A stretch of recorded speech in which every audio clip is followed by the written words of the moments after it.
I'm Tracey McMillan, and I'm the author of Divorce is Fucked, a no bullshit survival guide for men. Can you tell that we're in for a lively conversation today?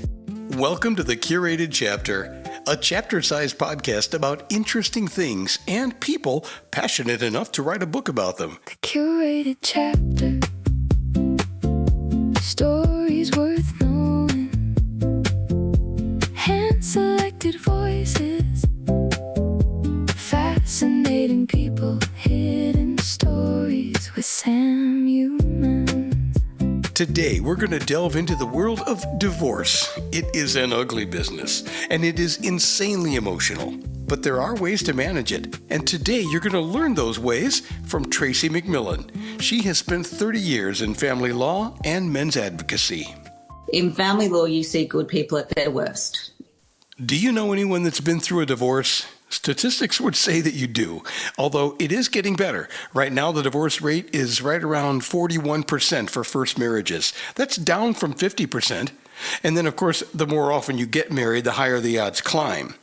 Now, I've never been through a divorce myself. I have, on the other hand, had a ringside seat for quite a few of them, which is why I laughed out loud when I first saw the title of Tracey McMillan's book, Divorce is Fucked. I named the book, and I get it, it's provocative. I'm not backwards in being provocative. I'm okay to do that. It's a hilarious title because it's true. One minute you're planning a vacation, and the next you're Googling what happens if she takes the kids. Divorce is ugly for a lot of reasons, and an amicable one? Well, that's a unicorn. Or maybe I should say undergoing a painless divorce is kind of like finding a unicorn. Most people who have been through a divorce can testify to how quickly the idea of we're going to be mature about all this can unravel, and it usually happens the moment the lawyers get involved. When I first started out, I was the real cocky lawyer. I was very arrogant, only cared about my wins. It'd be like, I didn't want to remember my clients' names, didn't care about the kids' names. It was just, I would tally up what my wins are, and I used to focus so heavily on what my losses were. So I used to go, I can count on one hand how many my losses are. But what actually started to happen was, here I was having these landmark decisions. I was thinking, this arrogant me, right, back when I was younger, going, you should be bowing at my feet. So I've gotten you all of this great outcome. You've got the kids. He hasn't got the kids. Look at me go. They'd be happy in the immediacy. But what would happen is literally a couple of days later or a week later, they'd actually still be really bitter. I ended up having clients coming back within 12 months where they're going, they're not following the orders, we're going to have to go back, this needs to be changed, that needs to be changed. So it made you start to really think about, well, why? So I was that lawyer. So I don't know if you've had that experience, but if you're treated like a number, isn't that the most disgusting and disgraceful behavior? And the thing is I see that with a lot of lawyers. She said a lot of lawyers, but not all of them. There are some compassionate ones out there. In fact, she became one of them. But that moment where she realized something wasn't working, that's what led to this book. The full title is Divorce is Fucked, a no bullshit survival guide for men. Tracey says the title came to her honestly. I asked over 2,000 men. I asked them two questions. First one, using unfiltered language, let's be real. How is it? What does it feel like going through a divorce? And when you're in the system, and that's where they got divorce is effed. And then the next question is, what is the one thing you truly wish you had if you were going through that? And that was, don't beat around the bush and pretend that the system's good, because it's not. Let's have no BS, get down to the real grassroots and give me a guide as to how I can navigate this. And that's why she wrote the book. Through her career, Tracey has seen every tactic, every trap, every mistake that men can make when their world falls apart. So now, her approach is simple. Treat divorce like the high-stakes operation that it is. No panic, no illusions, just strategy and emotional control. Because Tracey has watched so many good men lose everything. They've lost their homes, their kids, their minds. And it wasn't because they were bad dads. It was just that no one told them how the system really works. Nobody hands you a rule book, but the rules are there. You just have to be in the right frame of mind to understand them. Humans require certainty. It's one of their fundamental cravings, because certainty equals safety, which equals survival. And what happens when you're going through the process in a relationship, you have those certainty of the really fundamental things in life. For instance, you have love, you have a family, you have financial security, you have trust. And when one of those pillars is disrupted or taken away, and then you move into the separation, what happens is all of those things that you had, which gave you certainty in a relationship, has now been stripped of you. And so what happens is, as a human being, you actually react. And since we are all humans craving certainty, when we lose that, we panic. And that's what gets us into trouble. Tracey points out that the family court system isn't designed to comfort you. It's designed to assess your behavior while you're going through one of the most emotionally chaotic moments of your life. You are arriving in court with your fight or flight instinct fully activated. And so when you're in fight or flight, you can't use complex reasoning of your brain. It actually is sort of shunted or stunned. And as a result, the only things you do is, because you feel this uncertainty, you're feeling a threat to your life, even if you don't realize it. So you will react accordingly to try and save your life. And the threat that you're seeing as the predator happens to be the person who took away your certainty, which is the other party. So they treat them as though they're a predator to their survival. I found that part fascinating because it explains why otherwise smart people begin acting irrationally. They can't help it. They aren't just arguing about property or custody. Their nervous system is telling them that they are under attack. Here's a great example. For instance, they'll talk in absolutes. For instance, they'll say things like, oh, I can't trust her at all. She's taken my kids. I've got nothing. I have no future. And that's part of the reason why suicide rates in men quadruples in separation. Right. So what this book does is show you how to stop reacting, going, oh, hey, I'm not using complex reasoning here. My nervous system's offline. And we actually, in the book, show them how to actually bring that back so that you can actually move through that negotiation process.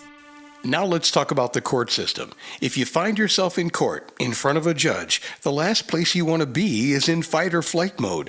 But that's what usually happens. And with men in particular, they need to learn how to turn all that anger into a strategy that can help them win in court. So you're in fight or flight mode, and that's not your normal positioning. That's not your normal person.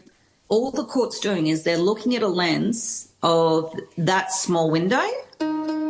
One of the things they will ask is, do you agree that past behaviour is predictive of future behaviour? And I would say no. They're talking about immediate past behaviour, and they're basically reflecting on everything that you've done, right or wrong, when you're going through that separation period. And that's when you're in fight or flight. You're not designed to have adrenaline going and cortisol going off the charts for long periods of time.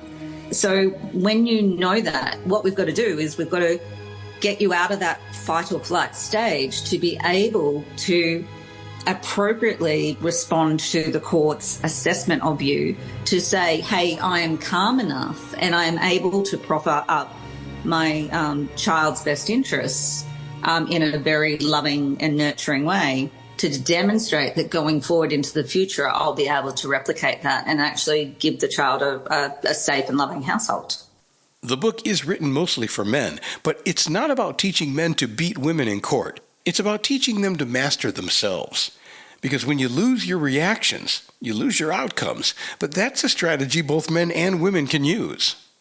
You're basically taught, once you're in separation, it's war. And the only way to do it is to go into court and fight, and whoever fights the hardest wins. Ironically, if you utilise some of the tools in my book, you'll never get there, because you'll actually be giving each party what they want. And that's where Tracey's approach starts to separate itself from the stereotype of the angry divorce lawyer. Her argument is actually the opposite. The people who usually do the worst in divorce court are the ones reacting emotionally, while the people who do better learn how to communicate strategically. I'm literally saying to you, here are the tools. If you want to actually get a very good outcome in your matter, and I don't believe in the win-win because it's family court, technically you all lose, but if you actually go through all this, both parties actually get from it what they need. And then imagine if you could actually walk away with both parties going, okay, I can move forward in my life. Oh, okay, I'm feeling okay now. And because ultimately, if you're a parent in this situation, your main responsibility should be that those children are thriving. And that requires a bit of insight and a bit of reflection. And with men, they don't want the fluff and the ball. They don't want people telling them that the system's all completely fair or that they're overreacting, because that's real for them. The amount of times I've had men going, I feel broken. I feel like the system has abandoned me. I feel like it's very in favour of women. And it is, but it's not intentionally favouring women. One of the tools she offers is surprisingly simple: better communication. It's like if someone is talking in Japanese and somebody else is talking in Italian, and you're like, well, you don't understand me. And then you go, that's because you're not talking the same language. You're never going to get on the same page if you don't understand what language you're talking. That's a very literal explanation, but in the book she breaks this down into the various communication styles, because we're all very different and our personalities influence how we communicate. There's 4 different types of communication styles, and one is someone who seeks out safety, and then another one is somebody who seeks out data, and then you have another one who goes with their gut because they're emotional. They'll talk in terms of like, my gut says blah, or I feel blah. And then you have the ones who talk about they're the dreamers. They see it, what it will look like at the end. So they see the ideal of what will happen. And I see it all the time. Actually, I've seen it all the time between lawyers and clients as well. It's quite funny, where the client will come in and men tend to be more data. So what you have to talk to them is about, right, this is the statistics, these are the odds, these are the numbers, and they'll come in like that.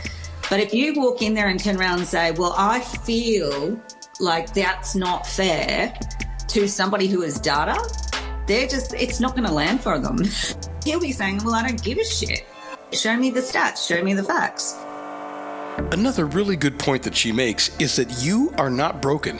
The system is. Your emotions are valid, but your reactions must be strategic. Family law rewards calm, child-focused, predictable behavior, not outrage. And maybe that's why her book resonates so well with so many people. I've been really ecstatic about how so many people have received it. Even lawyers who have read it turn around and say, wow, this is brilliant. We've talked a lot today about emotions, communication, and keeping your head on straight when your world feels like it's coming apart. But the book goes much deeper than that. Tracey McMillan gets into things like what to do in the first 24 hours after a separation, how to protect yourself financially, custody battles, dealing with lawyers, recognizing manipulation, documenting behavior, and how not to accidentally sabotage yourself while you're emotionally overloaded and trying to make life-changing decisions. In other words, this isn't really a self-help book. It's more of a field manual for surviving one of the most chaotic experiences a person can go through. The book is called Divorce is Fucked, a no-bullshit survival guide for men by Tracey McMillan. And if you want to learn more, Tracey's website is, well, you guessed it, divorceisfucked.com. And this has been the most provocative episode of the Curated Chapter that we've ever done. I'm Sam Humans, and I appreciate you listening. Thank you. The Curated Chapter. Stories worth knowing. Stories worth knowing. Hand-selected voices. Fascinating people, hidden stories with Sam Humans. Sam Humans. The Curated Chapter.